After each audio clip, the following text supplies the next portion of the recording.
स्थान देवताभ्यो नमः। सर्वेभ्यो ब्राह्मणेभ्यो नमः।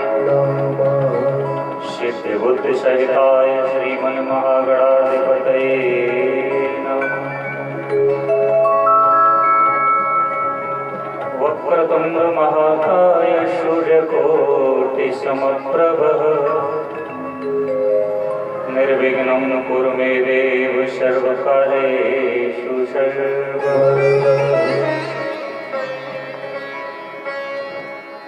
वसुदेव सुतं देवं कंसचाणूरमर्दनं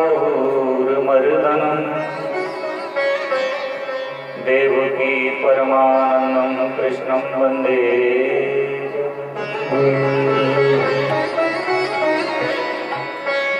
ध्यानमूलं गुरुर्मूर्ति पूजामूलं गुरुपदं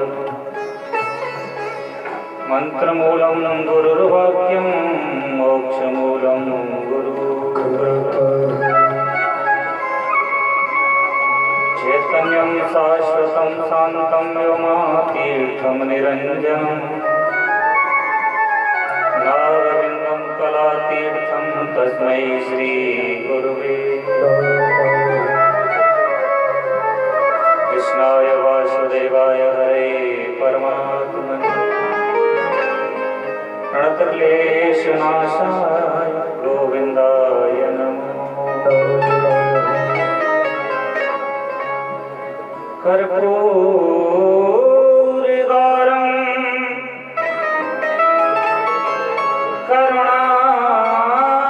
करुणावतारं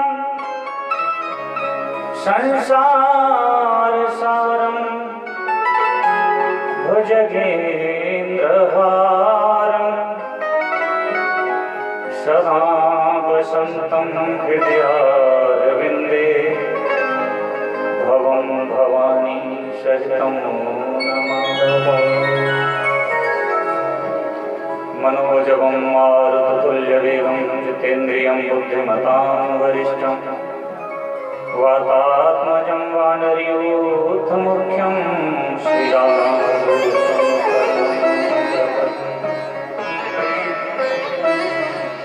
अतुलितबलधामं हेमशैलावदेहं तनुजवनकृशानं ज्ञानिनां सकलगुणनिधानं वानराणामधीशं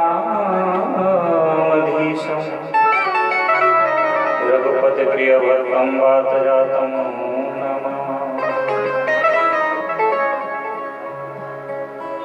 जयन्ती मंगला काली भद्रकाली कपालिनी दुर्गा क्षमा शिवा दात्री स्वाहा स्वधा सर्वमंगलमांगल्ये शिवे सर्वार्थसाधके शरण्ये त्र्यंबके गौरी नारायणी नमोस्तुते। या देवी सर्वभूतेषु मातृरूपेण संस्थिता नमस्तस्यै नमस्तस्यै नमस्तस्यै नमो नमः। या देवी सर्वभूतेषु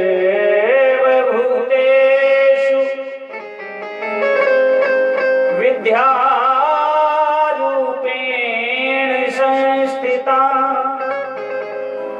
नमस्तस्यै नमस्तस्यै नमस्तस्यै नमो।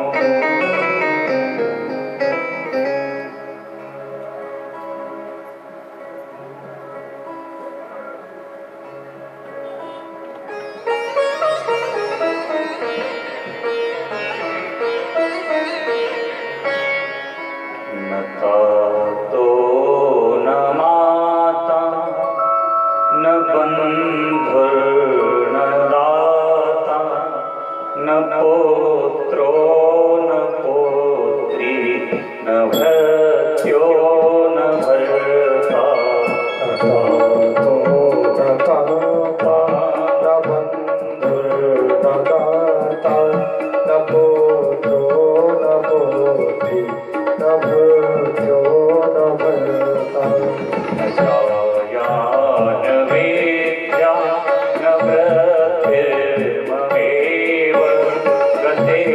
त्वं गते त्वं त्वमेका भवानि गतिस्त्वं गतिस्त्वं त्वमेका भवानि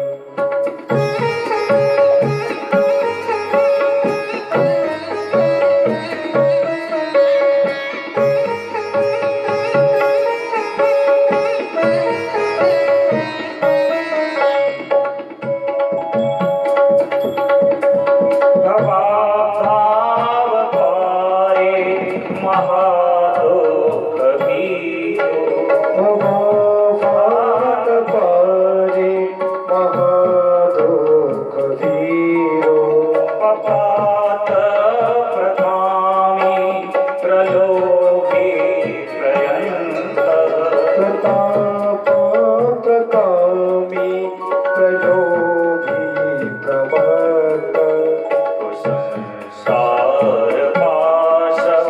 प्रबद्धः सदा गते त्वं त्वमेका भवानि गतिस्त्वं गतिस्त्वं त्वमेका भवानि न जानामि दानं न च ज्ञानयोगम् न जानामि दानं न च ध्यानयोगम् न जानामि तन्त्रं न च स्तोत्रमन्त्रम् न जानामि तन्त्रं न जानामन्त्रं न जानामि पूजां न च न्यासयोगम् गते त्वं त्वमेका भवानि गतिस्त्वं गतिस्त्वं त्वमेका भवानि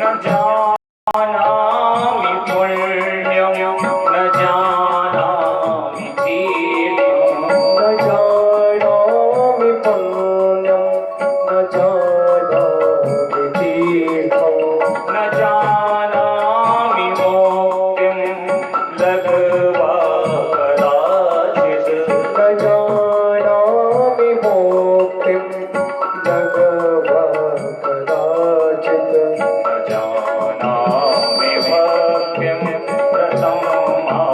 प्रथमाभिमातर् गते त्वं त्वमेका भवानि गतिस्त्वं गतिस्त्वं त्वमेका भवानि कुकर्मी कुसङ्गी कुबोधि कुदासः कुकर्मी कुशक्ति कुबोधि कुदाश कुलाचारहीनः कदाचारलीनः कुलाचारहीन कदाचारहीन कुलाचारहीनः कदाचारहीनः कुलाचारहीन कदाचारहीन कुवाक्य प्रबन्धः सदा गते त्वं त्वमेका भवानि गतिस्त्वं गतिस्त्वं त्वमेका भवानि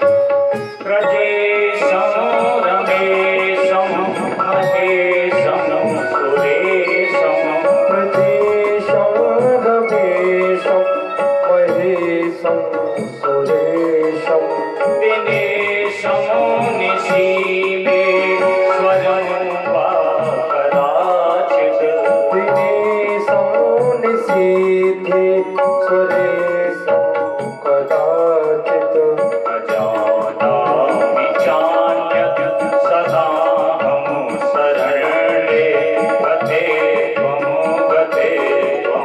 त्वमेका भवानि गतिस्त्वं त्वमेका भवानि विवादे विषादे प्रमादे प्रवासे विवादे विषादे प्रमादे प्रसादे जले जानले पर्वते सरुमथे जले चानले पर्वते संस्तुते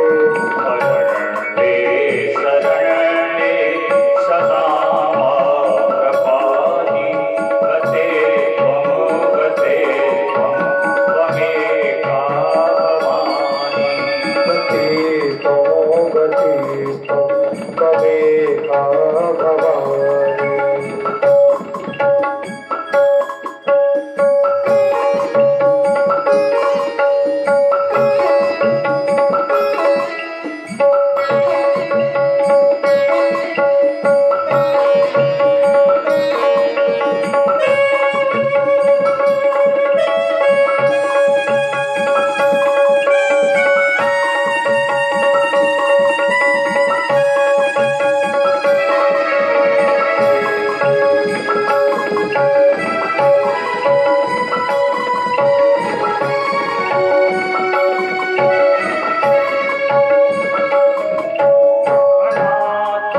अनाथोदरेभ्यो जरारोगयोगो अनाथो गजितो गजायोगयुक्तो महाक्षीरदीनः सदा जाम्यवक्रः महाक्षीणदीनो सदा जातभक्तो विपुलो प्रवेष्टः प्रणष्टः सदाहं गते त्वं त्वमेका भवानि गतिस्त्वं त्वमेका भवानि गते त्वं त्वमेका भवानि गतिस्त्वं त्वमेका भवानि गते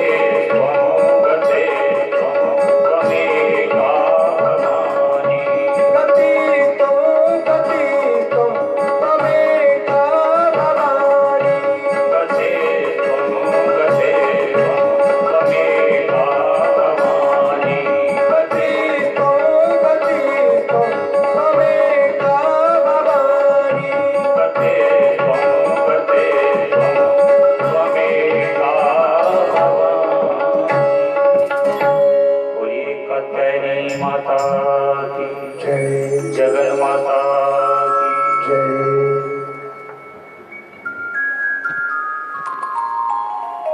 परम मंगल में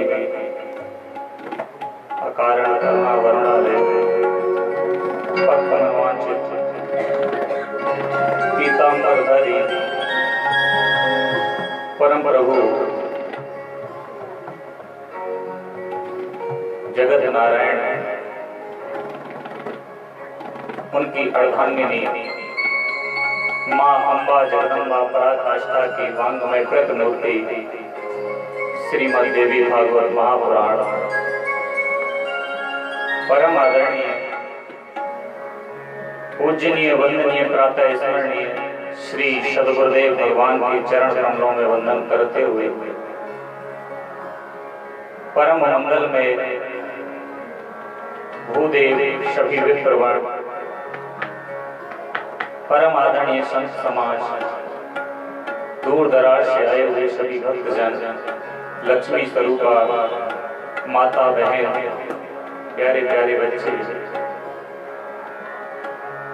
इस माँ की अद्भुत कथा को रस और श्रृंगार से सजाने वाले सभी कलाकार बंधु आप सभी के लिए सर्वप्रथम इस व्यास व्यासपीठ की तरफ से जय श्री राधे, जय श्री कृष्ण। आइए नित्य प्रति भांति आज इस श्रीमद् देवी भागवत महापुराण में सप्तम दिवस में प्रवेश करने से पूर्व सर्वप्रथम मन और वाणी को पवित्र करने के लिए माँ के सुंदर नाम का जय जयकार जय घोष करते हुए अपनी मन और वाणी को पवित्र करेंगे। आइए कुछ क्षण जगत जननी के चरणों में चलते हैं, मन और वाणी को पवित्र करते हैं। तदुपरांत आज सप्तम दिवस की कथा में प्रवेश करेंगे।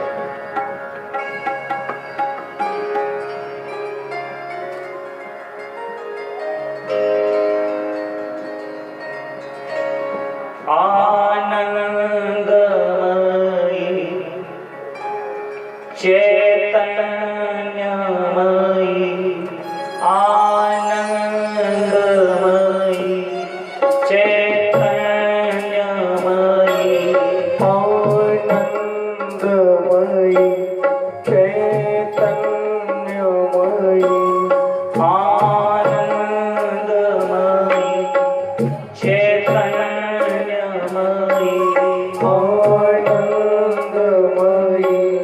चैतन्यमयी सत्यमयी परमेश्वरी सत्यमयी परमेश्वरी सत्यमयी परमेश्वरी सत्यमयी परमेश्वरी आनंदमयी चैतन्यमयी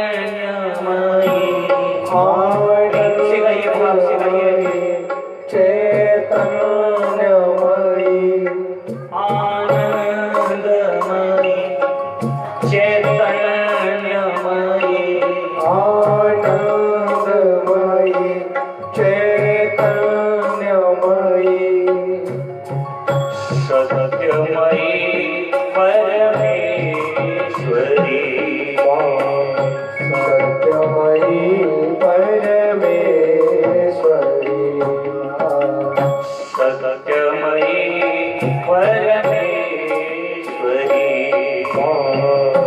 सत्यमयी परमेश्वरी आपसे दोनों हाथ उठा के तालियों से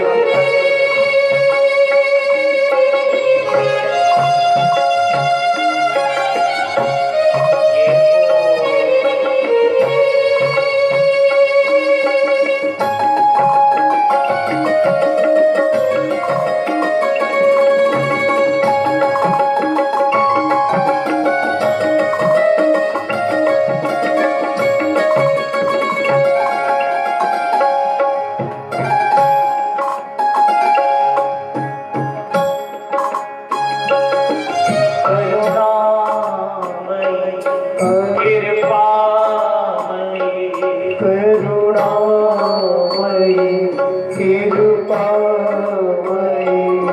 करुणामयी कृपामयी करुणामयी कृपामयी मेरी दयामयी परमेश्वरी दयामयी परमेश्वरी माँ दयामयी परमेश्वरी दयामयी परमेश्वरी आनंदमयी चैतन्यमयी आनंदमयी चैतन्यमयी आनंदमयी चैतन्यमयी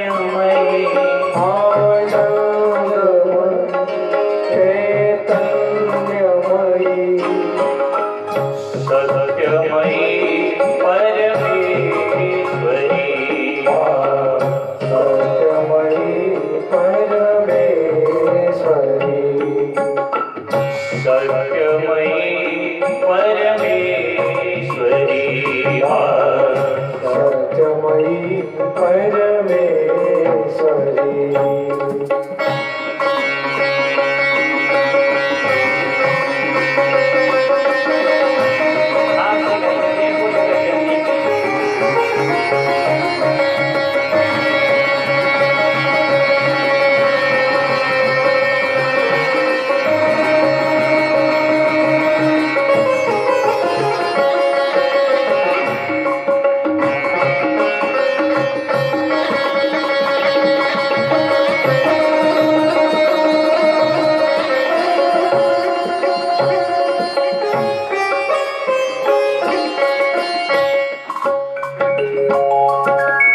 ऐसे नहीं, दोनों हाथ भर के भाव से मालूम नहीं क्या कहूं।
माँ के स्वरूपों का वर्णन किया नहीं जा सकता।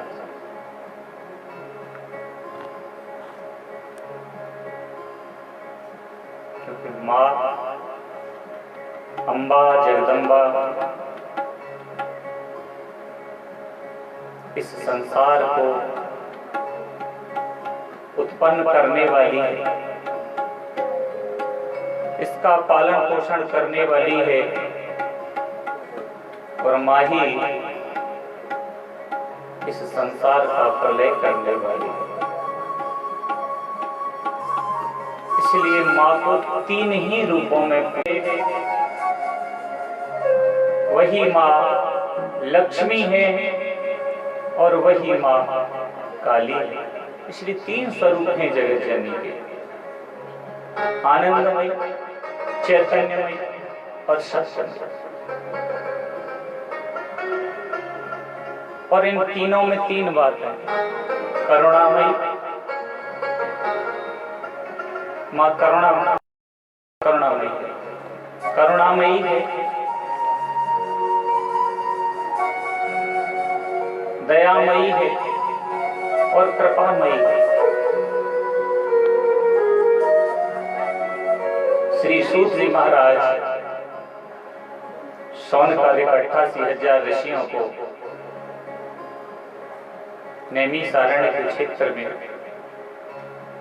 माँ जगत जननी की सप्तम दिवस की कथा का रसपान करा रहे हैं। इधर श्री व्यास जी महाराज परीक्षित के पुत्र श्री जन्मेजय महाराज को सप्तम दिवस की कथा का रसपान करा रहे हैं।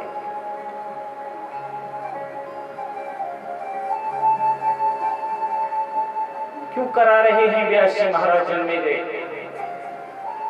को कथा का रसपान? क्योंकि जन्मेजय के मन में कुंठा है कि मेरे पिताजी को एक सर्प के द्वारा डसने पर मृत्यु प्राप्त हुई है, कहीं मेरे पिता की अधोगति न हो जाए। लेकिन जिसने श्रीमद् भागवत जी का श्रवण किया है और वही तक्षक बनकर के आ गया है, 7 दिन में मरने का श्राप दिया। हर किसी को 7 दिन में मरने का, आपको भी, मुझको भी, इस दुनिया को भी। इस दुनिया में जितने भी जीव हैं सबको 7 दिन में मरने का श्राप लगा हुआ है, श्रापित हैं। अब 7 दिन में मरना है, हर किसी को 7 दिन में मरना है। क्यों मरना? क्योंकि 7 दिन के अलावा 8वां दिन कोई होता ही नहीं। कोई दिन नहीं होता 8वां, सिर्फ 7 ही दिन तो होते हैं।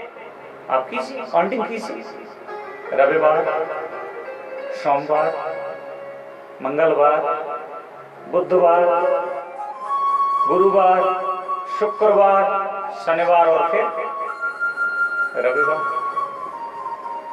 7 ही दिन है, अष्टम दिन होता ही नहीं। अष्टम दिन कौन मरेगा?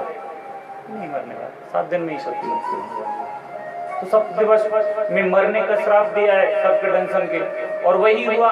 7 दिन की कथा का श्रवण किया श्रीमद् भागवत जी का श्री सुखदेव जी के द्वारा, और सप्तम दिवस आकर के तक्षक ने दंशन किया, परीक्षित जी की मुक्ति हुई। जन्मेजय ने सर्प यज्ञ किया, सर्पों की आहुतियां देने लगे, लेकिन मन में कुंठा है कि एक सर्प के काटने से मृत्यु पिताजी की हुई है, कहीं ऐसा न हो अधोगति हो जाए, उन्हें नरक की प्राप्ति हो जाए। क्योंकि अकाल मृत्यु जिनकी हुआ करती है उन्हें मुक्ति प्राप्त होना बड़ा मुश्किल होता है। उनकी मुक्ति के लिए तमाम उपाय किए जाते हैं, लेकिन साक्षात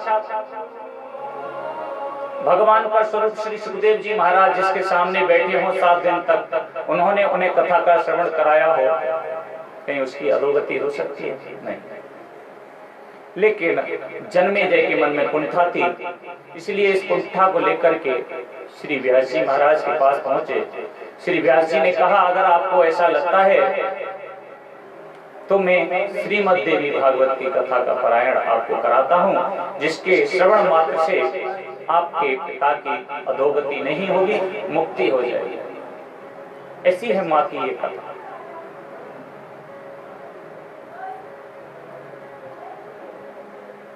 लेकिन माँ की कथा को श्रवण करने के लिए या भगवान की कथा को श्रवण करने के लिए पहले अधिकारी बनना पड़ता है। हर किसी के बस में ये कथा सुनना नहीं होती, हर कोई इसे नहीं सुन सकता। अधिकारी बताए गए, पात्र बताए गए। उस दिन बताया मैंने, अमृत की वर्षा हो रही है, पात्र तुम्हारा रखा है, पात्र तुम्हारा साबुत है, बारिश हो रही है, उसमें जल नहीं आ रहा। क्यों नहीं आ रहा? क्योंकि वो पात्र आपने पहले से भर करके रखा हुआ है, तो उसमें और कहां से जल अमृत इत्यादि आ जाएगा। पहले जो पात्र है तुम्हारे पास, उसे खलाइए, खाली करके रखिए, जब तो अमृत रूपी जो वर्षा होगी उसमें आकर के अमृत भरेगा। जब तक काम, क्रोध, मोह, लोभ, मत्सर इन सबको नहीं त्यागन करोगे अंदर से, तब तक भगवान के सत्संग, भगवान की सुंदर बातें, भगवान का स्वरूप ये आपके अंदर कहां से समाश्रित होगा? नहीं हो सकता, नहीं होगा। क्योंकि पहले पात्र को खाली करना पड़ता है। पात्र खाली हो जाएगा जब ही तो वो भरा जाएगा, और भरा हुआ है तो कहां से उसमें दूसरी चीज, वस्तु रख सकते हैं हम। कहने का तात्पर्य,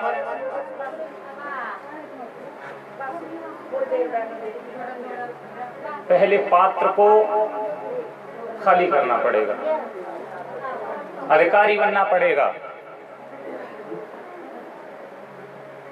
अधिकारी बनना पड़ेगा। और भगवान की कथा के अधिकारी कौन है? बाबा कहते हैं, राम कथा के जिन्हें अधिकारी, राम कथा के जिन्हें अधिकारी, जिनके सत्संगत अति प्यारी, जिनके सत्संगत अति प्यारी, राम कथा के जिन्हें अधिकारी, राम कथा के जिन्हें अधिकारी, जिनके सत्संगत अति प्यारी, जिनकी सत्संगति अति प्यारी। कौन है राम कथा के अधिकारी? भगवान की कथा का अधिकारी किसे बताया? जिनके सत्संगत अति प्यारी, जिनकी सत्संगति, सत्संगति किसे कहते हैं? सत्संगत, संतों की संगति, सत्य की संगति। और सत्य की संगति करोगे तो क्या होगा? ज्ञान प्राप्त होगा। ज्ञान प्राप्त होगा जब ही तो हमें ज्ञान की बातें अच्छी लगेंगी, हमारे अंदर जाएंगी। ज्ञान कब प्राप्त होता है? बिनु सत्संग विवेक न होई, बिनु सत्संग विवेक न होई, बिनु सत्संग विवेक न होई, बिनु सत्संग विवेक न होई, राम कृपा बिनु सुलभ सोई, राम कृपा बिनु सुलभ न सोई, राम कृपा बिनु सुलभ न सोई, राम कृपा बिनु सुलभ न सोई, सुलभ न सोई, सुलभ न सोई। बिनु सत्संग विवेक न होई, बिना सत्संग किए विवेक नहीं हो सकता, ज्ञान नहीं हो सकता। अब सब कहते हैं, आप सब ने भागवत जी की कथा सुनी है। भागवत जी की कथा में नारद जी घूमते घूमते वृंदावन पहुंचे। वृंदावन में उन्हें एक स्त्री मिली, स्त्री जवान और उसके पुत्र बूढ़े। कहा ये स्त्री कौन है? तो सारी दुनिया के वक्ता कह रहे हैं वो स्त्री है जी भक्ति, भक्ति है और उसके दो पुत्र हैं जिनका नाम है ज्ञान और वैराग्य। भक्ति के दो पुत्रों का नाम तो सब बता रहे हैं, सारी दुनिया बता रही है कि भक्ति है और भक्ति के दो पुत्र हैं। भक्ति के साथ दो पुत्र होते हैं, ज्ञान और वैराग्य। जब भक्ति मन में उत्पन्न हो जाती है, भक्ति चढ़ जाती है, भक्ति का रंग जब हम पे चढ़ जाता है तो उसके यहाँ दो पुत्र होते हैं, ज्ञान रूपी पुत्र और वैराग्य रूपी पुत्र। दो पुत्र होते हैं। सारी दुनिया के वक्ता आपको बता रहे हैं, लेकिन कोई ये नहीं बता। क्यों जी? स्त्री अकेली पुत्र थोड़ी पैदा कर सकती है, उसका कोई पति भी होगा। तो कोई ये नहीं बताता कि ज्ञान और वैराग्य के पिताजी कौन है, उसे कोई नहीं बताता। माता का नाम जिक्र सब कर देते हैं, माँ है उनकी भक्ति।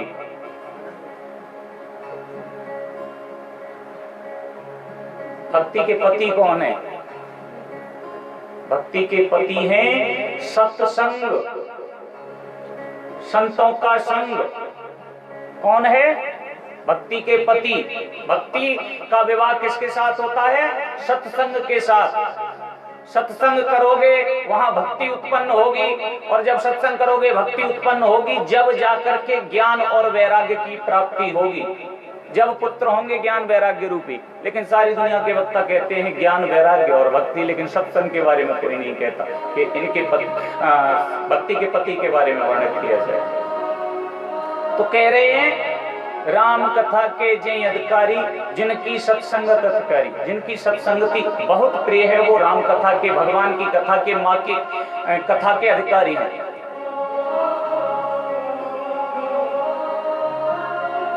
और अधिकारी को ही वस्तु प्राप्त हुआ करती है, अनायास किसी को नहीं दे देनी चाहिए। देखना चाहिए पात्र इसके योग्य है या नहीं। शेरनी का दूध निकालिए, वैसे तो किसी में हिम्मत ही नहीं कि शेरनी का दूध कोई निकाल सके, लेकिन मानिए हिम्मत करके शेरनी को पकड़ लिया, जाल में पकड़ लिया, उसका दुग्ध निकालने के लिए तैयार हो गए। तो दुग्ध तो निकाल लोगे, लेकिन उसे रखोगे किसमें? कहने लगी जी बाल्टी में निकाल लेंगे, लोहे की में। लोहे की बाल्टी में शेरनी का दूध रुक जाएगा? बोले नहीं रुकेगा तो स्टील का डब्बा ले लेंगे कोई, स्टील के डब्बे में शेरनी का दूध रुक जाएगा। तो बोले हमारे यहाँ जी पीतल के बर्तन रखे हुए हैं, उनमें ले लेंगे। पीतल के बर्तन में शेरनी का दूध आ सकता है? नहीं। जिसका दूध पत्थर पर गिर जाए, पत्थर के टुकड़े हो जाते हैं, ये अनायास धातुओं की चीजें क्या शेरनी के दूध को ले सकती हैं? नहीं। अगर शेरनी का दूध निकालना है तो पहले आपको सोने का पात्र बनाना पड़ेगा। सोने के पात्र में शेरनी का दूध रुक सकता है। उसी प्रकार से जो अधिकारी हैं, जो पात्र हैं, उन्हीं को कथा श्रवण प्राप्ति हेतु होती है, हर किसी को नहीं होती। भाग्योदय बहु जन्म समझते हैं, बहुत से जन्मों के पुण्य उदय होकर के आते हैं, पाप नष्ट होकर के आते हैं। उन पुण्यों के प्रभाव से हमें भगवान की कथा, सत्संग, माँ की महिमा का वर्णन सुनने हेतु प्राप्त होता है।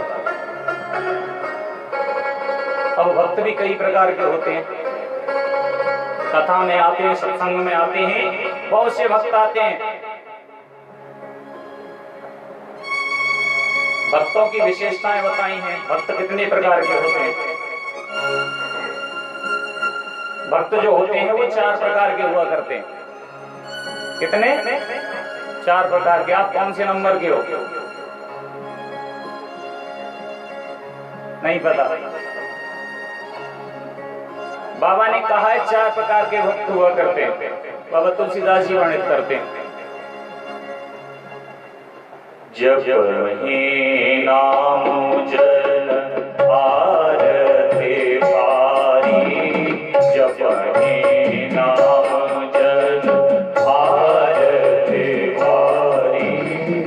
रहे वो संकट मोहे सुखारे, मिट रहे वो संकट मोहे सुखारे। राम भगत जग चार प्रकारा, राम भगत जग चारे प्रकारा। सुकृते चरियो अनग उदारा, सुकृते चारे अनग उदारा, अनग उदारा, अनग उदारा। बाबा कहते हैं चार प्रकार के भक्त हुआ करते हैं। जपहि नाम जन आरत हारी, और मिटहि कुछ संकट होई सुखारी। राम भगत जग चार प्रकारा, सुकृत चार्यो अनग उदारा। चार प्रकार के भक्त बताए। भक्तों के प्रकार सबसे पहले होता है अर्थार्थी भक्त। अर्थार्थी भक्त हुआ करता है जिसको भक्ति के बदले भगवान से कुछ प्राप्त करना हो। ऐसे भक्त कौन कौन से हुए? जैसे ध्रुव जी महाराज 5-5.5 वर्ष की अवस्था में भगवान को प्राप्त कर लिया, लेकिन मांगा, मन में कुंठा थी कि माता के बोल सीने में लग गए हैं, इसलिए भगवान की स्तुति तो की, भगवान की तपस्या तो की, लेकिन मन में भाव रख करके कि इस गद्दी के लिए मुझे माँ ने गोद से फटकार के निकाल दिया, इसलिए ये गद्दी प्राप्त होनी चाहिए। तो भगवान की भक्ति के बदले अगर कुछ प्राप्त करना है या हो रहा है, अनायास हो रहा है तो अलग बात है, लेकिन इच्छा रख करके कर रहे हैं तो वो है अर्थार्थी भक्त। जैसे ध्रुव जी महाराज और इंद्र जब यज्ञ करते हैं, 100 अश्वमेध यज्ञ करते हैं, तो किस लिए करते हैं? कि मुझे इंद्रासन मिलना चाहिए, गद्दी प्राप्त होनी चाहिए।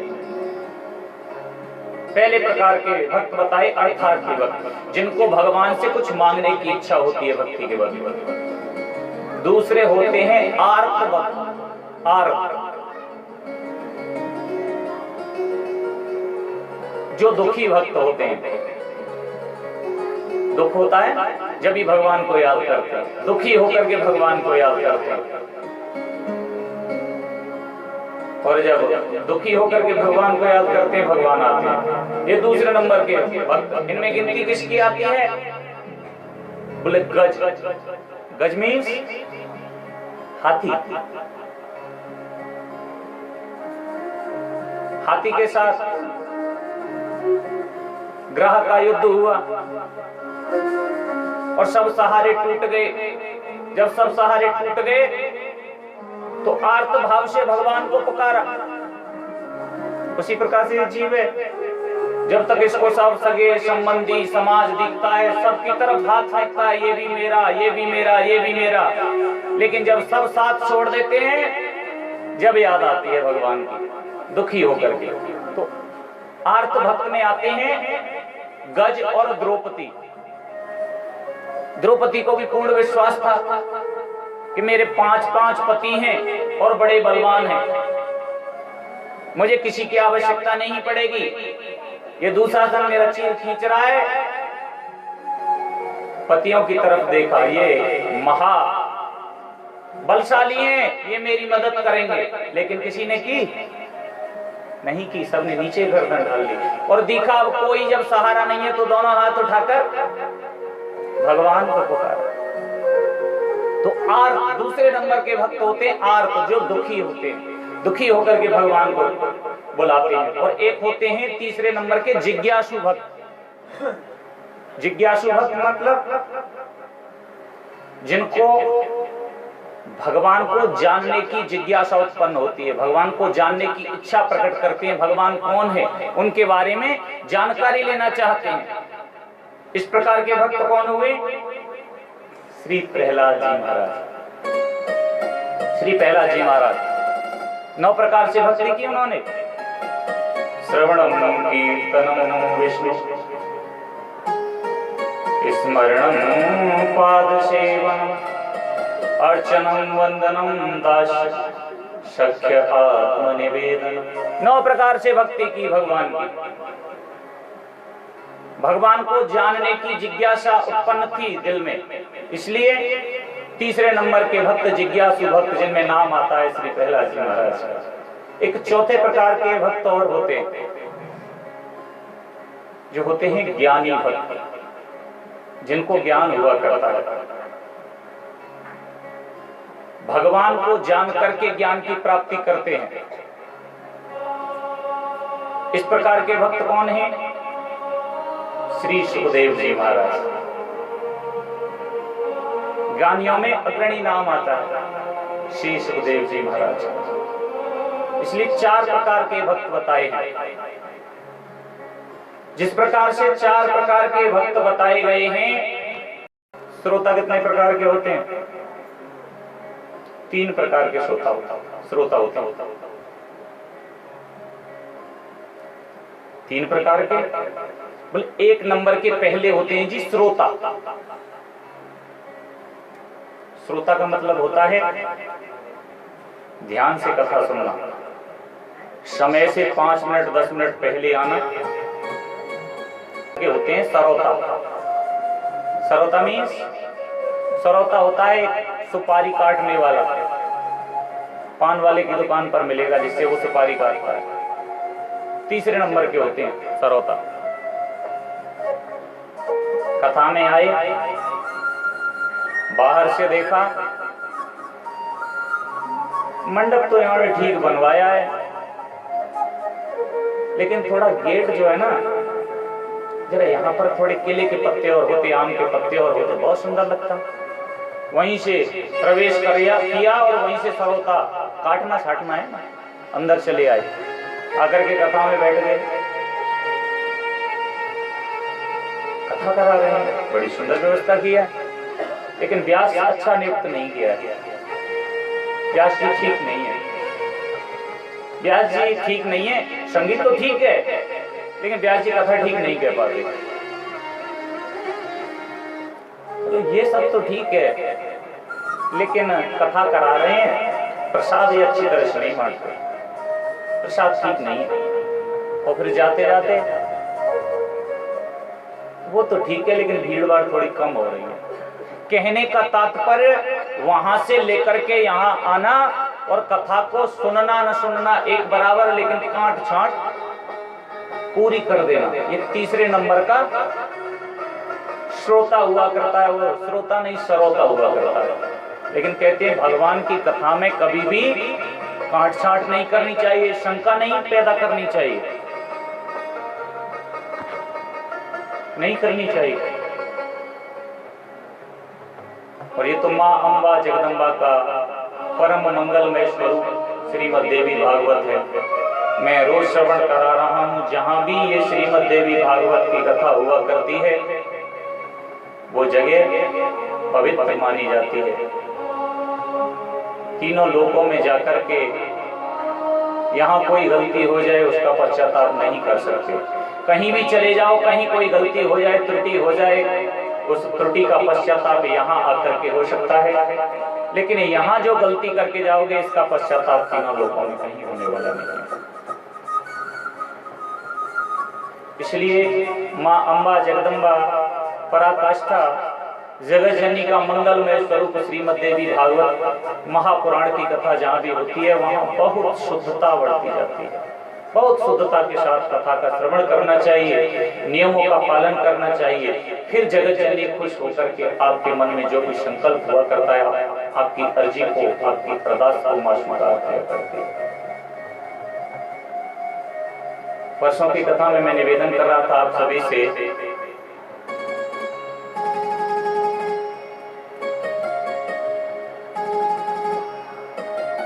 भगवान इस धरा पर, इस भूमंडल पर नाना प्रकार के अवतार लेकर के आते हैं।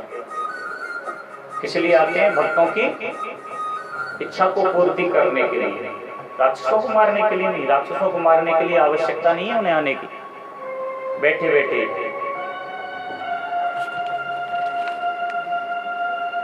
भ्रकुटी टेढ़ी मात्र करने से प्रलय आ जाती है, उसे राक्षसों के संहार के लिए जन्म लेकर आना पड़ेगा? नहीं,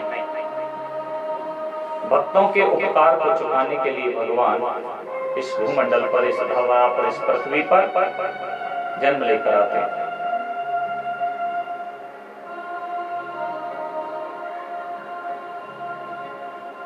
और अपना कार्य करते हैं, उसके बाद चले जाते हैं। ये भृगु जी के श्राप के कारण बार बार आना पड़ता है।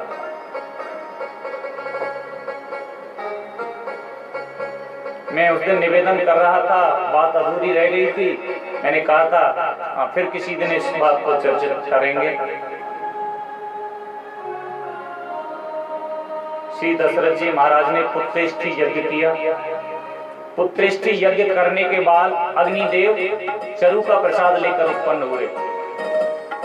चरु मीन्स खीर का प्रसाद लेकर, और उस खीर को जब दिया गया तो राजा ने जाकर के बराबर बराबर वो खीर रानियों में वितरित की। अर्धभाग कौशल्या दीना, उभय भाग कैकेयी को दिया, और जो बचा हुआ भाग था वो सुमित्रा को दिया। सुमित्रा के हाथ से खीर को लेकर के कौन उड़ गया था उस दिन? एक चील लेकर के उड़ गई, जो जाकर के अंजनी माँ के पास छोड़ दी। अंजनी माँ ने उसे प्रसाद समझकर ग्रहण कर लिया, जिसके कारण श्री हनुमान जी महाराज का जन्म हुआ। एक बार मिलके कहिए श्री हनुमान जी महाराज की। ऐसे ही तो श्रवण करा रहे थे उसने। लेकिन क्या श्री हनुमान जी महाराज के जन्म के बारे में जो बताया जाता है वो यही कारण है? कौन है श्री हनुमान जी महाराज? आज शनिवार का दिन है ना, इसलिए याद आ गया छिड़ गया। कौन है ये श्री हनुमान जी महाराज?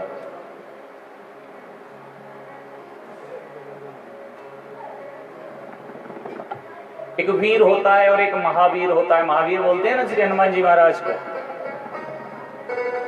महावीर विक्रम बजरंगी और कुमत निवार सुमत के। बड़ी भ्रांति है समाज में। लोग क्या कहते हैं पता है? श्री हनुमान जी महाराज की जो हनुमान चालीसा का पाठ है वो स्त्रियों को नहीं करना चाहिए, नहीं तो हनुमान जी महाराज रुष्ट हो जाते हैं। क्यों नहीं करना चाहिए? जरूर करना चाहिए, क्योंकि जिसने हनुमान चालीसा को लिखा वो स्वयं कह रहा है। क्या कह रहा है? क्या कह रहा है? जो यह पढ़े हनुमान चालीसा,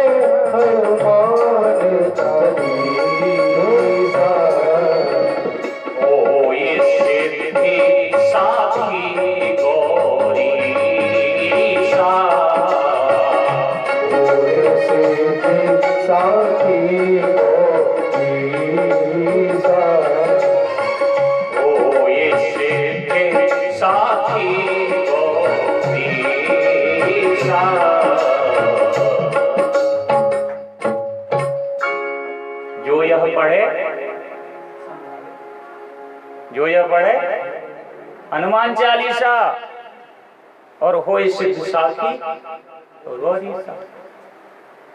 जो इस हनुमान जी के हनुमान चालीसा को पढ़ेगा, जो यह पढ़े हनुमान चालीसा हो सिद्ध, उसे सिद्धि की प्राप्ति होगी। अर्थात उसके जो संकल्प ले रखा है वो कार्य उसका सिद्ध होगा, सफल होगा। साखी गौरीसा, इसके साक्षी कौन है? गौरीसा। गौरीश किसको बोलते हैं? भगवान भोले शंकर को। इसके साक्षी हैं भगवान भोले शंकर कि जो इस हनुमान चालीसा को पढ़ेगा उसका कार्य अवश्य सिद्ध होगा।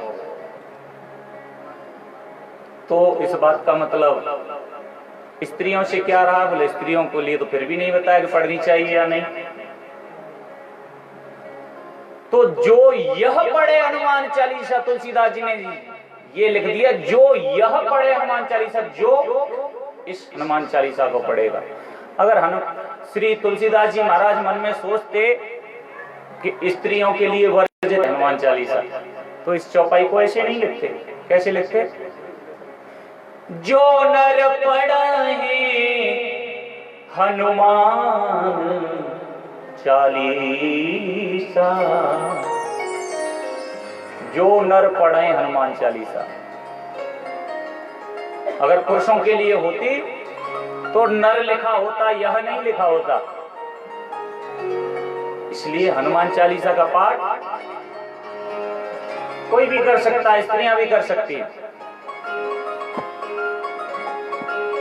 पुरुष कर सकते हैं, स्त्री कर सकती हैं, बच्चे कर सकते हैं, बच्चियां कर सकती हैं, कोई भी कर सकता है। और जो करेगा उसे निश्चित सिद्धि की प्राप्ति होगी, उसका कार्य निश्चित सफल होगा। लेकिन बताया है श्री हनुमान जी महाराज के मंदिर में स्त्रियों का प्रवेश निषेध है। अपने यहाँ तो नहीं, लेकिन आप उधर बुंदेलखंड साइड में जाइए, वहां स्त्रियों का प्रवेश निषेध होता है हनुमान जी के मंदिर में। ब्रह्मचारी, और मैंने कल बताया 8 कमियां हैं हर स्त्री के अंदर। स्त्री को अशौच अवस्था में माना गया है, इसलिए श्री हनुमान जी महाराज का स्पर्श नहीं करना चाहिए। इसलिए हनुमान चालीसा तो पढ़ सकती हैं, लेकिन हनुमान जी के मंदिर में प्रवेश निषेध बताया। बाकी आजकल मानता कौन है? कोई नहीं मानता। हनुमान जी के ऊपर जल चढ़ाना निषेध माना गया है। क्यों माना गया है? परसों मैंने बताया था, श्री हनुमान जी महाराज ने अपने पूरे शरीर पर क्या लगा रखा है? सिंदूर लगा रखा है। किस लिए लगा रखा है? भगवान राम की दीर्घायु के लिए। क्योंकि उस दिन बताया था स्त्रियां जब मांग भरती हैं तो यहाँ से भरनी चाहिए, जितनी लंबी मांग भरेंगी उतनी ही दीर्घायु पति की होगी। उसी प्रकार से सीता जी को देख करके ही तो सिंदूर लगाया। सीता जी ने मांग भर रखी थी, श्री हनुमान जी महाराज ने पूछा ये क्या है? सीता जी बोली ये सिंदूर है। बोले इससे क्या होता है? बोले इसको लगाने से परम प्रभु श्री राम जी की आयु बढ़ती है। श्री हनुमान जी महाराज ने कहा वाह। तो हनुमान जी महाराज गए और पूरे शरीर से ही सिंदूर लगा लाए। कहने लगे थोड़ी सी मांग भरने से दीर्घायु होती है, तो मैंने तो पूरे शरीर पर लगा दिया। भगवान को चिरंजीवी कर रहे हैं, चिरंजीवी। तो कहते हैं हनुमान जी के मंदिर में जल इसलिए नहीं चढ़ाना चाहिए क्योंकि हनुमान जी के ऊपर जल चढ़ाने से वो सिंदूर धुलता है, छूटता है। और जब सिंदूर छूटता है तो भगवान हनुमान क्रोधमय हो जाते हैं। कहते हैं मैंने तो अपने प्रभु की दीर्घायु के लिए सिंदूर को अपने शरीर पर लगा करके रखा है और तुम जल डाल करके इसे छुड़ा रहे हो। इसलिए हनुमान जी के मंदिर में जल नहीं चढ़ाया जाता।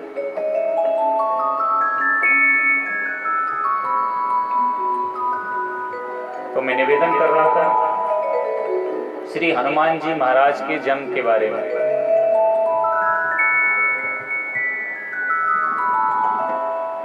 हनुमान जी कौन है? कौन है श्री हनुमान जी महाराज? अंजनी के पुत्र हैं, केसरी नंदन। लेकिन इनके साथ एक नाम अटपटा जोड़ दिया जाता है। कौन सा नाम?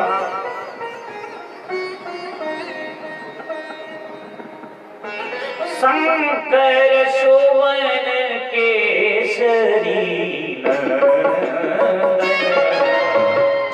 शंकर शोभन केसरी तेज प्रताप महाजगबंदन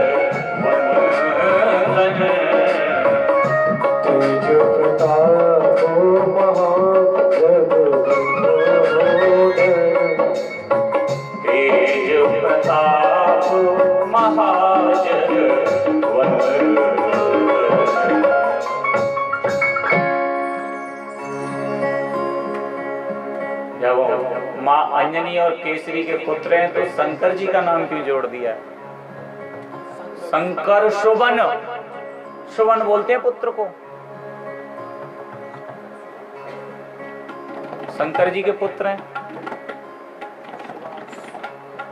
शंकर शोभन केसरी नंदन, तेज प्रताप महाजगवंदन। महाजगवंदन, जगवंदन नहीं, महाजगवंदन। क्योंकि एक तो दुनिया में होते हैं देव, होते हैं ना देव, देवताओं की पूजा करते देव, और एक होते हैं महादेव। महादेव होते हैं ना, किसको कहते हैं महादेव? शंकर जी को कहते हैं महादेव। तो यहाँ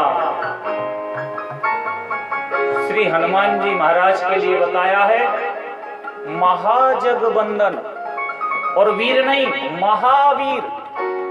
और उधर देवों में देव महादेव, महा जिसके सामने लगाए, तो दोनों में मिलती जुलती बात है। शंकर जी के कुछ न कुछ अंश हैं, इसीलिए तो महा शब्द लगाया जा रहा है इनके साथ।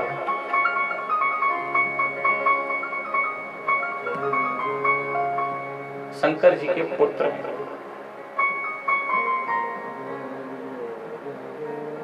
भगवान जब भी कोई रूप धारण करते हैं, कोई भी अवतार लेते हैं,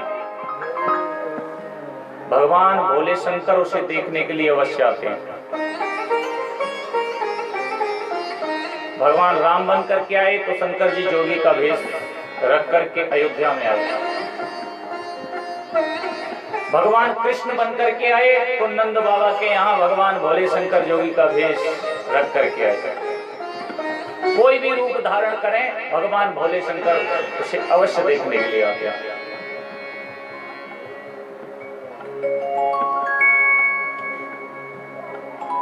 एक बार देवताओं में और दैत्यों में युद्ध हुआ,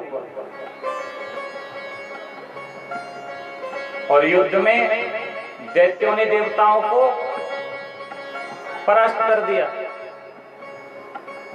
देवता इधर उधर भटकने लगे, सोचने लगे अब क्या करना चाहिए, भगवान की शरण में चलना चाहिए।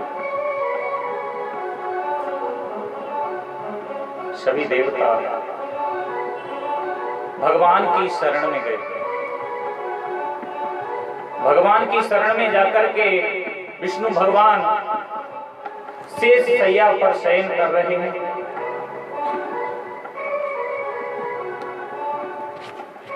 भगवान के चरणों में जाकर के वंदन किया, हे प्रभु, राक्षसों ने हमें बहुत परेशान कर रखा है, हमारा राज्य छीन लिया है, हमें क्या करना चाहिए? तो भगवान ने युक्ति बताई कि आप समुद्र मंथन कीजिए। कथा आप सबको पता है। भगवान की प्रेरणा से समुद्र मंथन हुआ। क्यों हुआ? क्योंकि समुद्र के अंदर अमृत था।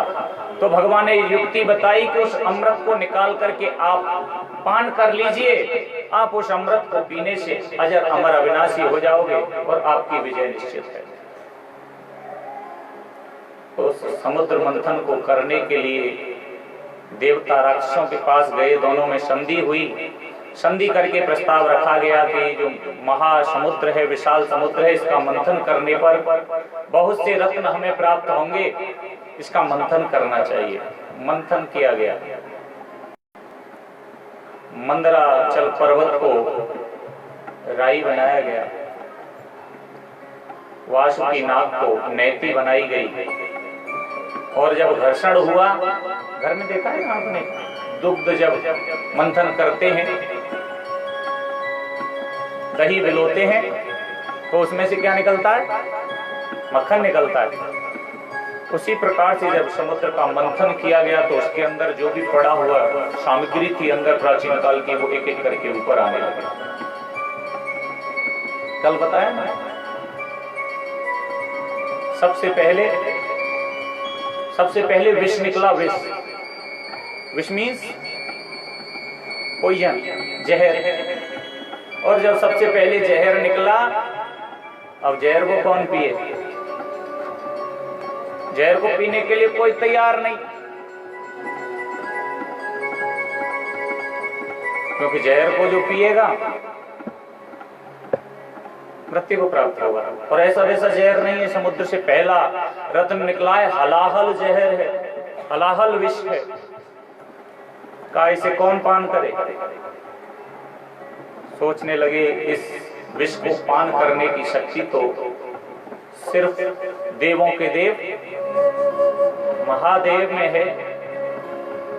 भगवान भोले शंकर की आराधना की गई। भगवान भोले शंकर आए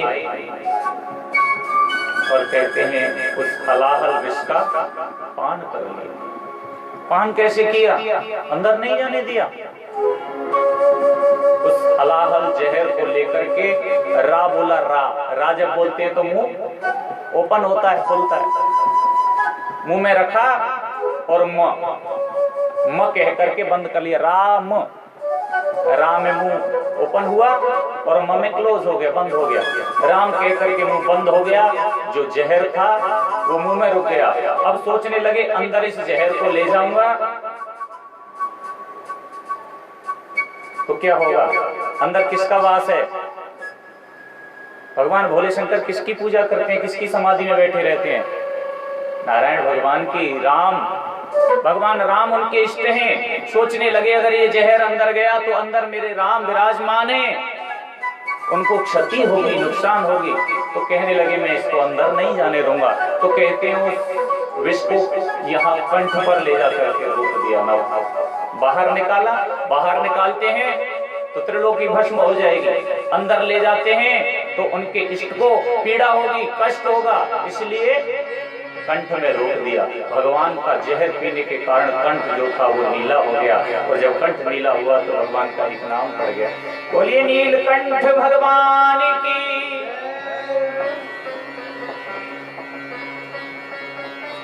जहर का पान कर लिया।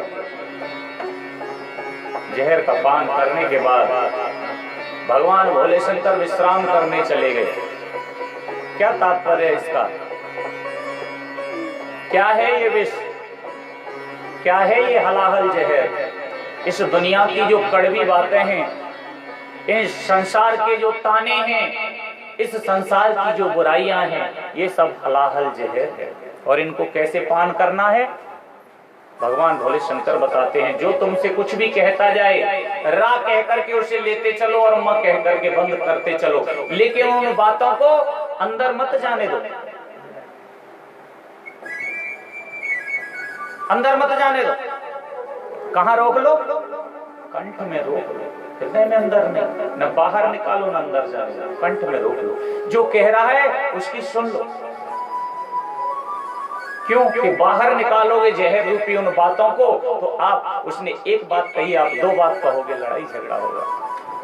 अंदर ले जाओगे तो अंदर एक प्रचलन है, लोग कहते हैं तुमने हमसे उस दिन वो जो बात कही थी वो आज तक मेरे यहाँ, हाँ, इसलिए अंदर भी नहीं ले जानी, बाहर भी नहीं निकालनी, अंदर भी नहीं ले जानी, बीच में रोक लेनी। ये भगवान भोले शंकर बता रहे हैं। इस दुनिया के हलाहल जहर को, बुराइयों को, बुरी बातों को, जलन को, ईर्ष्या को, ईगो को कंठ में धारण कर लो और रा कह करके ले लो, म कह करके बंद कर लो। रा और म के बीच में से पियोगे। अगर राम कह करके इन सब बातों को ले लोगे, भगवान के ऊपर छोड़ करके इन बातों को ले लोगे, हे प्रभु तू ग्रहण कर इनको, तो जब राम कह करके इन बातों को लोगे तो हृदय को विश्राम मिलेगा। राम कहोगे तो विश्राम मिलेगा। अब भगवान भोले शंकर को विश्राम नहीं मिला, बाद में मिला, क्योंकि जहर का पान कर लिया। और जहर ऐसा वैसा नहीं, त्रिलोकी को भस्म करने वाला हलाहल जहर है। उस जहर को पान करके भगवान भोले शंकर कहां गए? उत्तर प्रदेश और मध्य प्रदेश के बॉर्डर पर एक जगह है, जिला बांदा। बांदा जिले के पास ही चित्रकूट है। वहां नहीं गए भगवान भोले शंकर चित्रकूट, अब आप कहें चित्रकूट पहुंच के, नहीं, बांदा से 65 किलोमीटर की दूरी पर एक सुप्रसिद्ध जगह है कालिंजर जगह। कालिंजर हर युग में उसका नाम बदलता चला जाता है। बड़े ध्यान से सुने और आसन लगा के हाथ खोल के बैठे। ये मां की कथा है ना। भगवान भोले शंकर उस जहर का पान करके कालिंजर गए। कालिंजर का बार बार नाम बदलता रहता है हर युग में। बहुत सुंदर जगह है। कभी आप इंडियन हिस्ट्री पढ़िए, भारतीय इतिहास पढ़िए। भारतीय इतिहास में सबसे पहले सबसे ऊंचा विश्व का अगर कोई किला दिखाया जाएगा तो वो कालिंजर का होगा। 7 किलोमीटर ऊंचाई है उसकी, इस जमीन से 7 किलोमीटर ऊंचा है। उस कालिंजर जगह पर भगवान भोले शंकर ने विश्राम किया है उस विष का पान करके। उसका प्रभाव आज भी देखने के लिए मिलता है। कभी समय मिले तो गृहस्थी को छोड़ करके तीर्थों में भी जाना चाहिए, भ्रमण करना चाहिए।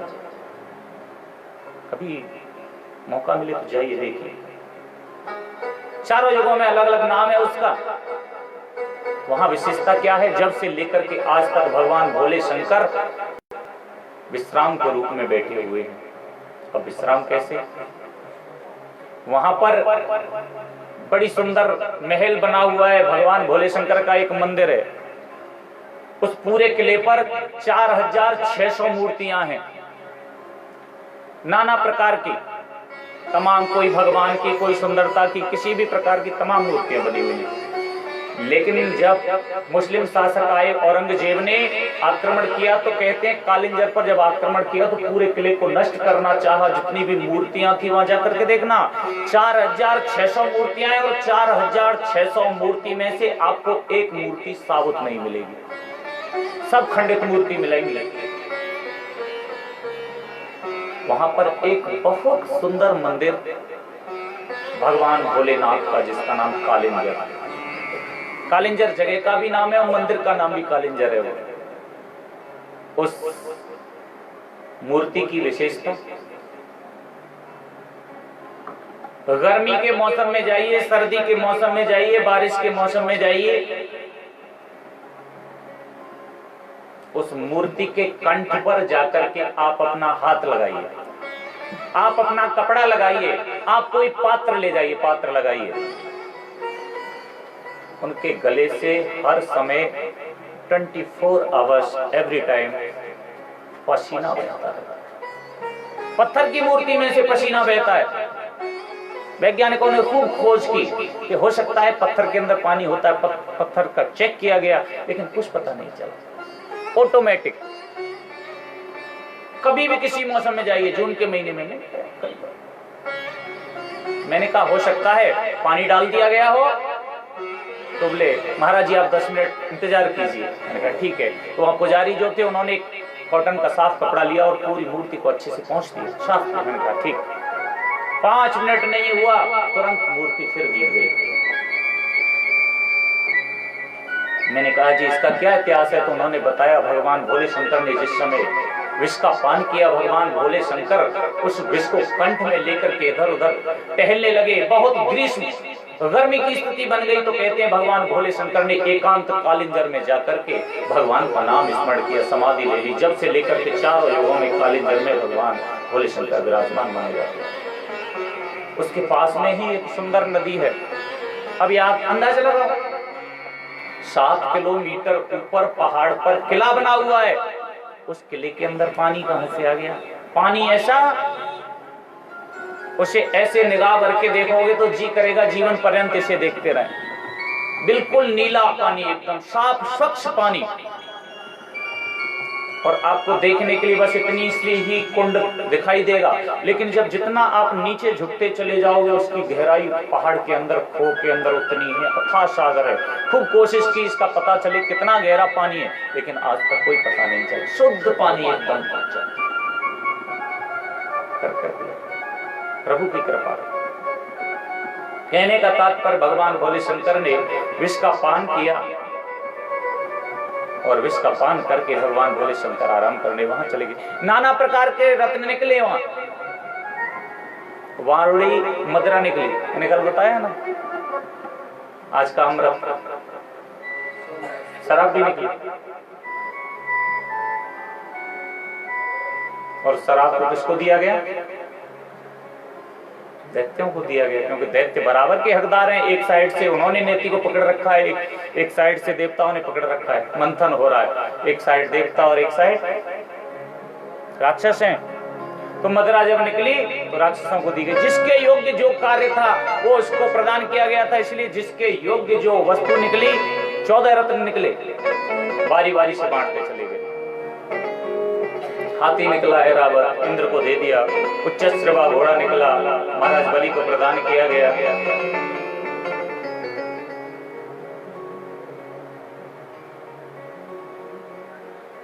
महालक्ष्मी निकली, माँ लक्ष्मी, माँ लक्ष्मी निकली। मंथन बंद करने लगे, कहने लगे पहले इसका वर्ण करने दो, देखने दो ये माँ लक्ष्मी किसको वर्ण करेगी। सब सज धज करके बैठ गए, इधर राक्षस भी और इधर देवता भी। माँ लक्ष्मी ने कहा मैं अपने आप वर्ण करूंगी, अपने आप स्वयंवर करूंगी। माँ लक्ष्मी माला लेकर के देवताओं के सामने राक्षसों के साथ में खूब घूमी, लेकिन उन्हें अपने योग्य कोई नहीं लगा। हर किसी में कोई न कोई कमी थी। कहते हैं भगवान स्वयं अवतार धारण करके आते हैं और माँ लक्ष्मी भगवान विष्णु को वर्णित करती हैं। एक बार मिलकर के लक्ष्मी नारायण भगवान की।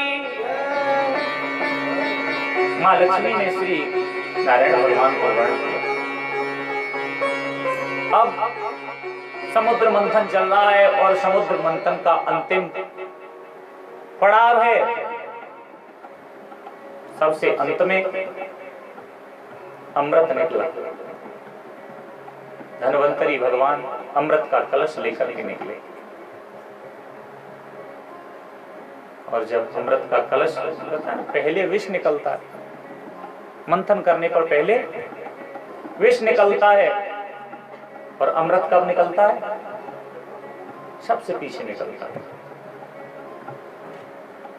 इस संसारमय रूपी अभिमान, ईर्ष्या, द्वेष, काम, क्रोध, मद, लोभ रूपी विष का अगर आप पान कर लोगे तो अंत में आपको आराम मिलेगा, भगवान की प्राप्ति होगी, मां की प्राप्ति होगी, जगत जनक की प्राप्ति होगी।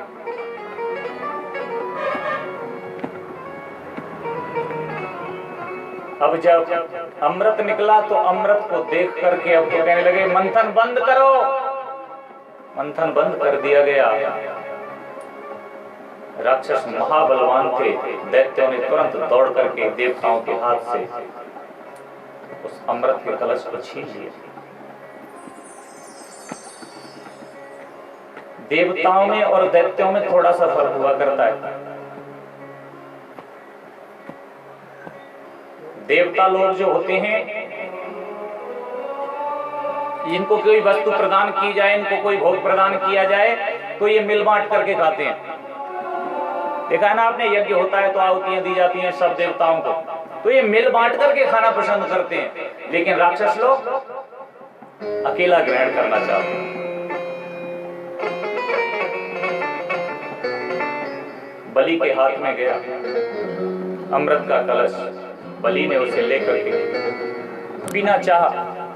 कहते हैं बलि का पुत्र आया, नाना प्रकार से दैत्य खड़े हुए हैं, शुक्राचार्य जी ने अपनी तरफ खींचा। सुरभानु दैत्य गया, उन्होंने कहा तुम हटो, अमृत का पान मैं करूंगा। एक दूसरे से लेकर के उस कलश को छीनने लगे। क्या है? राक्षसों का स्वभाव है, जो आपस में खाने के लिए लड़ते हैं वो राक्षस हुआ करते हैं। बंटवारे को लेकर के भाई से भाई लड़ता है, पिता से पुत्र लड़ता है, राक्षस हुआ करता है। मिल बांट करके खाना चाहिए। ग्राम सिंह देखें, ग्राम सिंह, ग्राम सिंह मीन्स श्वान, डीओजी डॉग, डॉग मीन्स चूहा। हाँ तो बोला करो ना, डॉग मीन्स, हाँ कहीं 2-4 कुत्ते खड़े हों और उनके बीच में एक रोटी डाल दो, फिर देखो वो एक दूसरे को खाएंगे कम, लड़ेंगे जब, तू हट मुझे खाने, तू हट मुझे खाने। वही है जो बंटवारे को लेकर के लड़ता है, भाई से भाई लड़ता है, पिता से पुत्र लड़ता है, राक्षस हुआ करता है। अमृत का कलश हाथ में लगा हुआ है, पी नहीं रहे, लड़ रहे हैं, तू हट मुझे पीना है, तू हट मुझे पीना है। देवता लोग सोचने लगे क्या करना चाहिए। देवता लोग गए भगवान नारायण के पास, स्तुति की, भगवान जिस कार्य की सिद्धि के लिए ये कार्य किया गया था, कार्य तो सिद्ध हुआ, लेकिन अमृत का कलश राक्षस लोग ले गए। भगवान नारायण कहने लगे चिंता मत करो, बार बार कोई न कोई रूप धारण करता हूं, इस बार भी एक रूप धारण कर लूंगा, कोई बात नहीं, लेकिन तुम्हें अमृत पिला के रहूंगा, चिंता मत करो। जिसके योग्य जो वस्तु हुआ करती है वो उसी को प्राप्त हुआ करती है, क्योंकि कहते हैं अवश्यम एवं भुक्तव्यम, कृतम कर्म शुभाशुभम, जो किया है उसका भुगतान करोड़ों जन्म क्यों बीत जाए लेकिन करना पड़ता है। भगवान ने कहा निश्चय हो जाओ, अमृत पान कराएंगे तुम्हें।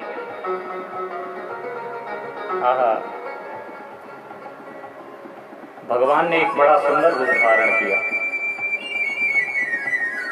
भगवान इस बार एक सुंदर स्त्री का रूप धारण किया।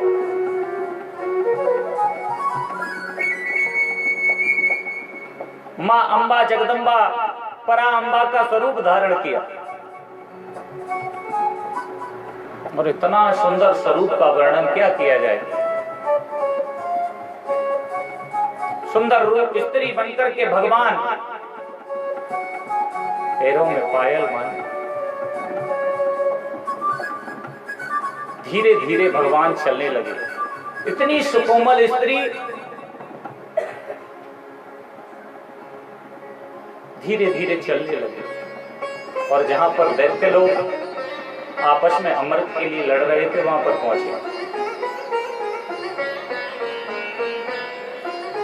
उसकी सुंदरता का वर्णन, भगवान की सुंदरता का वर्णन नहीं किया जा सकता।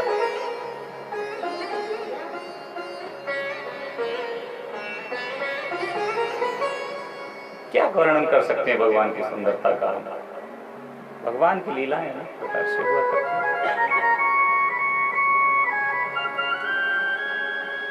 बहुत सुंदर। अब जब इतनी सुंदर स्त्री को दैत्यों ने देखा, दैत्य लालायित रहते हैं, लड़ाई झगड़ा बंद कर दिया, देखने लगे बड़ी सुंदर स्त्री है। स्त्री ने जाकर के दैत्यों के राजा बलि से कहा इसमें क्या है? बलि बोले इसमें अमृत है। कहां से प्राप्त हुआ? समुद्र मंथन किया है, इसमें अमृत की प्राप्ति हुई है। कैसे प्राप्त हुआ? देवताओं ने हमारा साथ दिया और इसका मंथन करके समुद्र का इसमें से ही प्राप्त हुआ है। सुंदर स्त्री ने कहा तो इसका मतलब ये देवताओं का भी इस पर हक है।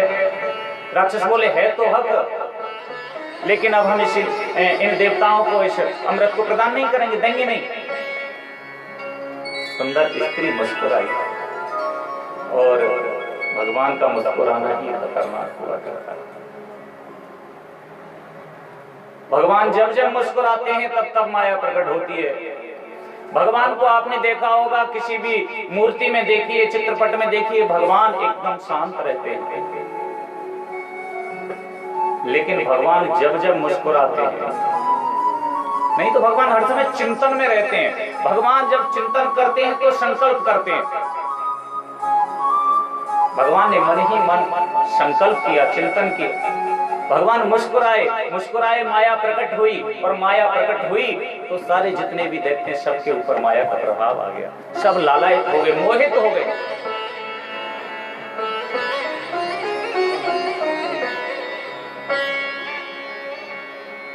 सब मोहित हो गए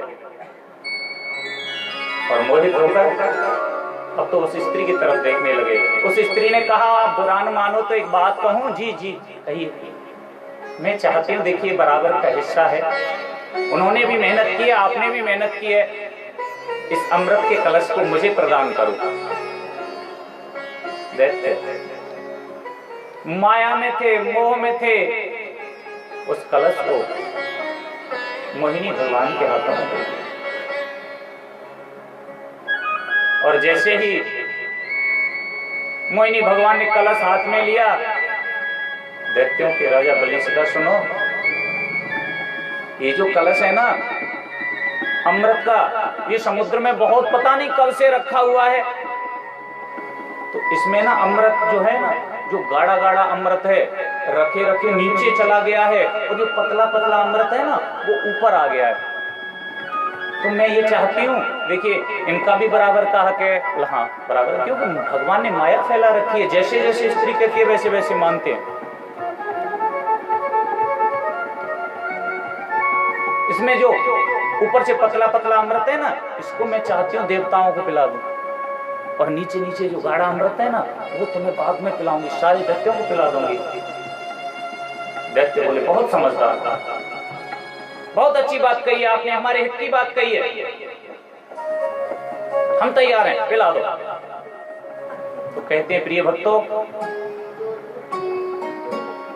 भोजन करने का, जलपान करने का एक नियम हुआ करता है।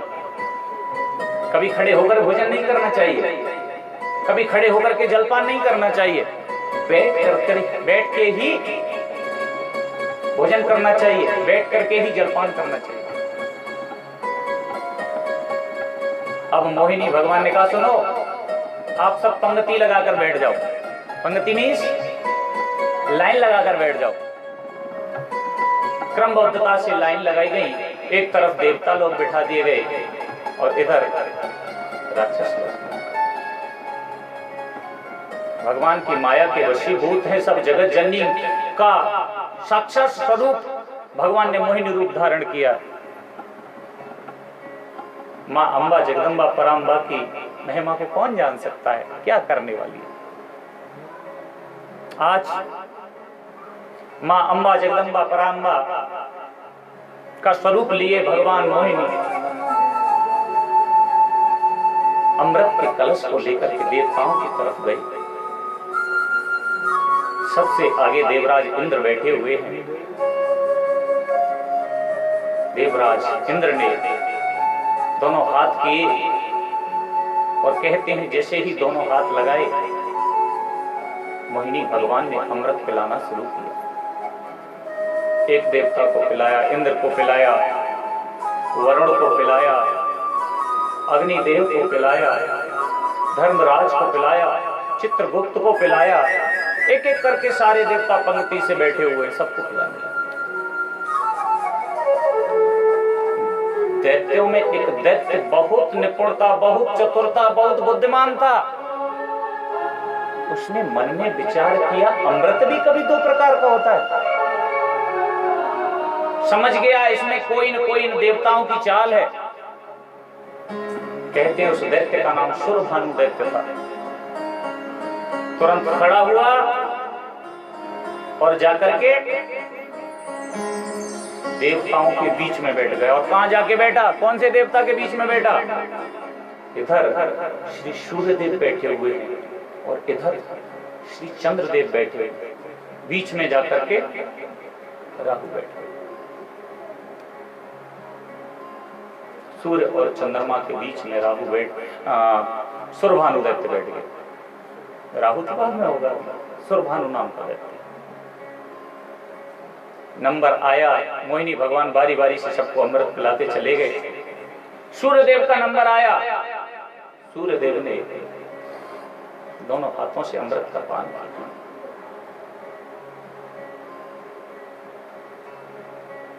चंद्रदेव ने अमृत का पान किया। बीच में सुरभानु दैत्य। अब सुरभानु दैत्य ने भी हाथ कर दिए। तो कहते हैं पंक्ति भेद नहीं करना चाहिए, पंक्ति भेद नहीं करना चाहिए, कभी पंक्ति भेद नहीं करना चाहिए।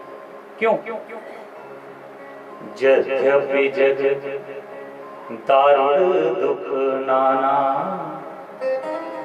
सबते कठिन जाते अपमान, यद्यपि जग दारुण दुख नाना और सबते कठिन जात अपमाना। कभी भी पंक्ति भेद नहीं करना चाहिए।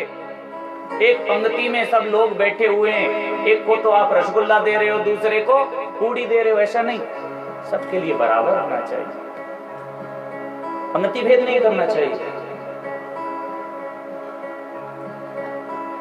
भगवान ने खूब बखूबी जानते हैं सुरभानु दैत्य है, लेकिन पंक्ति भेद नहीं कर सकते, इसलिए भगवान ने अमृत लिया और दे दिया। सुरभानु दैत्य ने दोनों हाथों से अमृत का पान कर लिया। सूर्य और चंद्रमा के बीच में बैठा हुआ तो दोनों खड़े हो गए। भगवान आपने ये क्या किया? आपने दैत्य को अमृत पान करा दिया।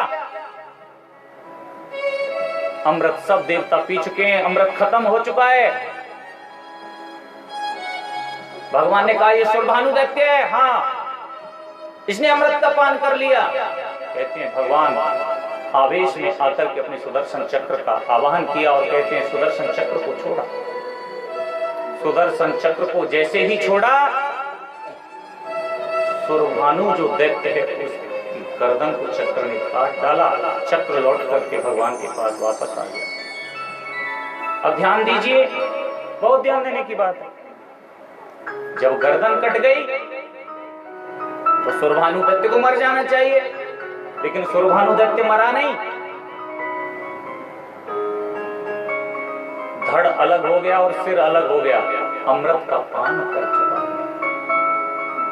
अमृत का पान कर चुका है। अमृत पान करने के बाद जब सुदर्शन चक्र ने उसकी गर्दन को काटा, बहुत ध्यान देने की बात है, ध्यान दीजिए। चक्र के द्वारा जब गर्दन कटी तो जो अमृत था वो तो अंदर चला गया, लेकिन गले में कुछ बूंदें अमृत की रुकी हुई थी। अमृत की वो बूंदें उस रक्त के साथ इस पृथ्वी पर गिरी और कहते हैं जहां जहां वो अमृत की बूंदें गिरी पृथ्वी पर, वहां से तमाम नाना प्रकार की वनस्पतियां उत्पन्न हुई, जिनमें प्रमुख रूप से, बहुत ध्यान दीजिए, लहसुन और माना गया है, विशेष करके अनुष्ठान के समय। वैसे तो कभी नहीं खाना चाहिए गरिष्ठ भोजन, गार्लिक और अनियन कभी नहीं खाना चाहिए, लेकिन अमृत के द्वारा इनकी उत्पत्ति हुई है। लेकिन ये अमृत के समान है, दवाई में, औषधि में अमृत का कार्य किया करता है। लेकिन इसको अशुच क्यों माना गया? है तो अमृत, लेकिन अशुच क्यों माना गया? क्योंकि एक दैत्य के मुख से अंदर गया और झूठा हो गया, और दैत्य की जब गर्दन कटी तो बाहर आया, इसलिए इसको अशुद्ध माना गया, इसलिए इसको पूजा में निषेध माना गया। और ध्यान दीजिए, नई बात बिल्कुल विप्रगण, बिल्कुल नई बात।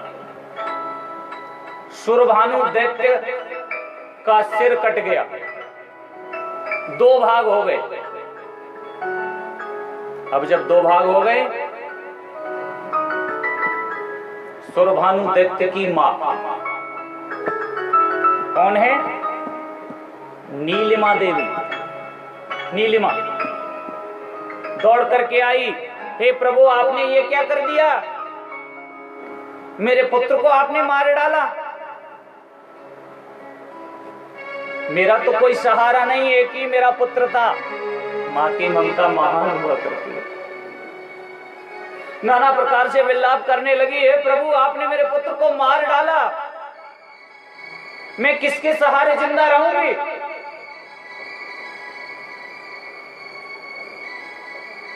मेरा कोई सहारा नहीं है। पुत्र का दायित्व हुआ करता है, मां की सेवा करे, भोजन की व्यवस्था करे।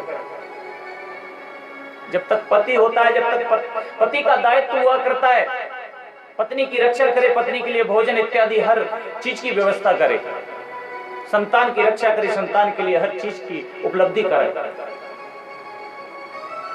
लेकिन मेरा तो पति भी नहीं है, एक ही पुत्र था और उसका भी आपने वध कर डाला। मैं क्या करूंगी? मैं कहां से भोजन करूंगी? मैं वृद्धावस्था आने वाली है, मैं वृद्ध हो जाऊंगी तो मेरे भोजन की व्यवस्था कौन करेगा? प्रिय भक्तों, भगवान ने वरदान दिया, तुम मां हो, तुम्हारे पुत्र का वध हो गया है, मेरा आशीर्वाद है, आप जाकर के समुद्र में निवास करो। आप समुद्र में निवास करो तो मैं समुद्र में निवास करूंगी, लेकिन मेरे लिए भोजन कहां से आएगा? अरे भोजन तो मुझे पृथ्वी पर प्राप्त होगा, जल में कैसे प्राप्त होगा? बोले आप एक राक्षसी हो और आपका भोजन वरिष्ठ भोजन है, मांस का आहार रखती हो, जीव जंतुओं को खाती हो,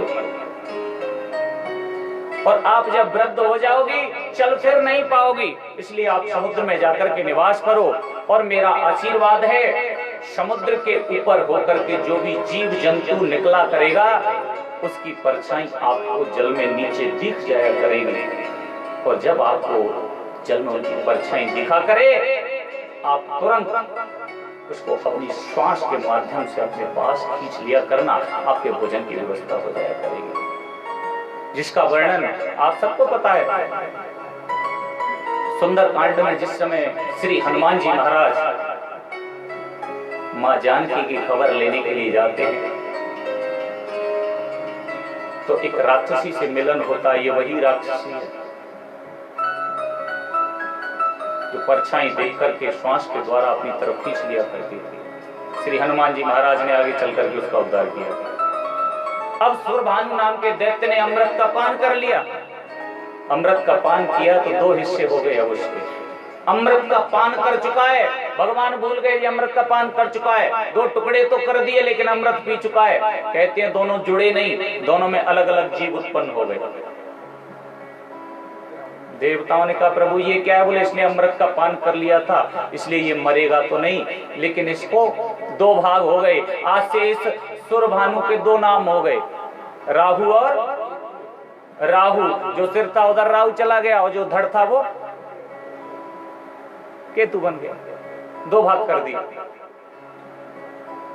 चिंता मत करो, इंद्रदेव प्रसन्न होंगे। मैंने उस दिन कहा था जब भी किसी अनुष्ठान में बारिश हुआ करती है शुभ सूचक माना जाता है।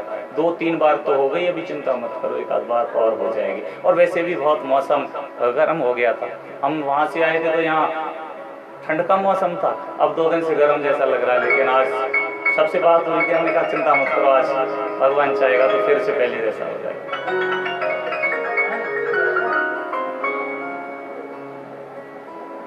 अब 2 नाम हो गए, राहु और आपने देखा होगा ना, राहु और केतु जिस कुंडली में आकर के बैठते हैं 2 ग्रह बहुत खराब बताए जाते हैं। हाँ, और राहु और केतु आमने सामने ऐसे बैठ जाएं कुंडली में, इस हिस्से में कोई ग्रह नहीं हो या इस हिस्से में कोई ग्रह नहीं हो, उस कुंडली को काल सर्प योग से ग्रसित बताते हैं। जिनके बीच में न इधर कोई ग्रह हो न कोई इधर ग्रह हो, काल सर्प योग से ग्रसित कुंडली हुआ करती है। बहुत खतरनाक ग्रह है राहु और केतु। लेकिन लोग किसको ग्रह को खतरनाक मानते हैं? शनि को। लोग कहते हैं कुंडली में अगर शनि गड़बड़ है तो आहा। लेकिन ध्यान दीजिए, शनि खराब ग्रह नहीं है, शनि बहुत अच्छा ग्रह है। शनि धर्म के प्रति कट्टरपंथी है, निष्ठावान बनाता है धर्म के प्रति। शनि कभी किसी का बुरा नहीं करता। कब करता है? जब तुम्हारे आचरण ठीक नहीं होंगे, आप धर्म से भ्रष्ट हो जाओगे, तब शनि का काम है कहना या तो धर्म के मार्ग पर आ जाओ, अन्यथा मैं अपने दंड से तुम्हें दंडित करूंगा। शनि खराब ग्रह नहीं है। ध्यान दीजिए, कुंडली में सबसे खराब ग्रह कौन सा है? आसन लगा के बैठा करो। कौन सा ग्रह है सबसे खराब? सबसे खराब ग्रह है कुंडली में मंगल। मंगल ग्रह कुंडली में बहुत खराब हुआ करता है, क्योंकि धर्म के प्रति निष्ठरवादी अटूट कट्टरपंथी है शनि, और शनि का बिल्कुल विरोधी है मंगल। शनि बहुत अच्छा होता है, कुंडली में जिसका शनि ठीक जगह पर बैठ गया, मिट्टी उठाओ सोना कर देता है। लेकिन अगर धर्म के प्रति निष्ठावान बनकर रहोगे तो, और धर्म से अडिग हो जाओगे तो वही शनि तुम्हें सोना उठाओगे तो मिट्टी बना देता है। लेकिन मंगल जिस कुंडली में खराब होता है बहुत मुश्किल होता है। उस ग्रह को कोई ग्रह बड़ी मुश्किल से कमजोर कर पाता है। उसको कमजोर करने के लिए शनि के मित्र से मिलना पड़ता है, क्योंकि शनि कमजोर हो जाता है मंगल के सामने। लेकिन जब शनि के मित्र से मिलते हैं, किससे? श्री हनुमान जी महाराज की। जब हनुमान जी महाराज की हम आराधना करते हैं, फिर वो मंगल ग्रह कमजोर होता चला जाता है, और मंगल ग्रह श्री हनुमान जी महाराज की पूजा करने से, पाठ करने से अपना फल प्रदान करने वाला होता है, जीवन में मंगल कर देता है। मंगल अगर क्रूर ग्रह जगह, क्रूर स्थिति में बैठा है, किसी खराब घर में बैठा हुआ है, तो श्री हनुमान जी महाराज की उपासना करो। मंगल की उपासना नहीं करनी, मंगल की उपासना करोगे और मंगल गलत घर में बैठा हुआ है तो वो और प्रबल हो जाएगा। नहीं, श्री हनुमान जी महाराज की उपासना करो, जिससे आपके जीवन में मंगल होता चला जाए। तो मैं निवेदन कर रहा था, राहु और केतु दो हो गए जो कुंडली में ग्रसित करते, मैंने बताया अभी। और वैसे मैंने बहुत विद्वानों से विचार विमर्श किया इस बारे में, तो आचार्य जी लोग कहते हैं राहु और केतु आमने सामने बैठे हो, इधर कोई ग्रह न हो उधर कोई ग्रह न हो, तो काल सर्प योग बनता है। लेकिन प्राचीन विद्वानों को, आचार्यों को पूछा तो वो कहते हैं काल सर्प योग कोई होता ही नहीं है। खैर, इस बारे में विशेष ज्यादा अगर विद्वान बैठे होते हैं सामने तो चर्चित करने में आनंद आता है। आप इस विषय को नहीं समझेंगे। मान लिया होता है, और कभी कभी उनकी भी माननी पड़ती है, जी नहीं होता है, क्योंकि विद्वान लोग जड़ वस्तुओं से भी ज्ञान ले लेते हैं। कभी कभी चुप रहने में ही भलाई हुआ करती है। एक पद पत्नी थी, एक पद पत्नी, पति का स्वभाव थोड़ा क्रूर था, बहुत गुस्सा आता था उन्हें। और जब पति को गुस्सा आता था, ज्यादा बोलते थे, तो फिर पत्नी भी, हाँ वो कौन सी कम है, वो भी शुरू हो जाया करती थी। कल बताया ना मैंने, हर चीज 8 गुना ज्यादा होती है। जितनी करुणा है इसके अंदर, कहा ना, कहते हैं ना वहां को, चैतन्य कैसी है मां? आनंदमयी सत्यमयी परमेश्वर करुणामयी कृपामयी दयामयी परमेश्वर। करुणा का अवतार है, आनंद का अवतार है,